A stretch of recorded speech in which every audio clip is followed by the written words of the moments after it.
there's also the side of you that's a political animal. I mean, you are, among people who know you, a billionaire who's not that crazy about capitalism. That's true. Tell me what... Well, I grew up in the 60s. I grew up in San Francisco. So I've been formed in a certain kind of way about believing in democracy and believing in America. And I'm a very ardent patriot.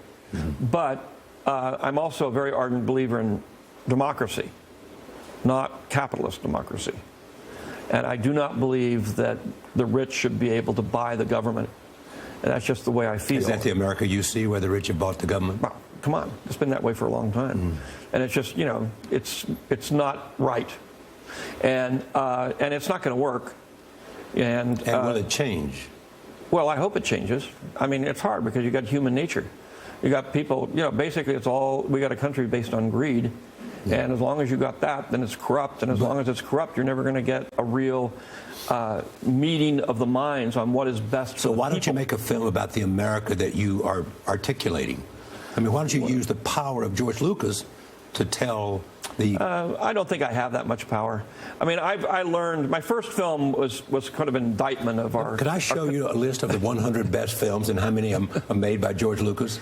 Yeah, but they're not made to... Yes, they have a political undertone. I mean, especially Star Wars has got a very, very elaborate social, emotional, political context that it rests in. But, of course, nobody was aware of that. Nobody says, oh, my gosh. But if you actually watch the movies, it's there, and you subliminally get the fact of what happens to you if you've got a dysfunctional government that's corrupt and doesn't work. But, most of the fault lies with the media. And I know everybody uses the media as a scapegoat.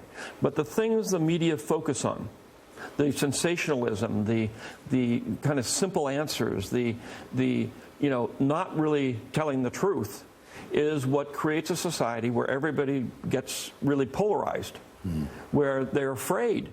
The interesting thing about you, point the finger at the media. You are the media. You are a person with enormous potential to talk to the public. You don't need the media. I mean, you have... Yeah, but my part of the media is such a small... I make a little blip, and that's it. But George Lucas has a powerful voice, and you know that. It's you sort can of enter powerful. the public conversation. Well, I can make something that entertains people and makes them think. No, all I can do is try to make them think about things and to give them the values that we supposedly stand for. The legal system, the financial system, the political system, they're all based on winner take all. But that's not a good society. That's not a good culture. That's a culture that is built out of a caveman mentality, where the guy with the biggest hammer wins. That's not a good society. And you want to see a society that is defined how? By everybody comes out? By compassion, is saying we care about everybody in our society. And what we want to do is what's best for everybody in this society. And we want to build the best society where everybody gets the best possible life they can possibly have. And would you call this democracy? Would you call this socialism? Would you call this some other ism that we don't have a name for it? Common sense.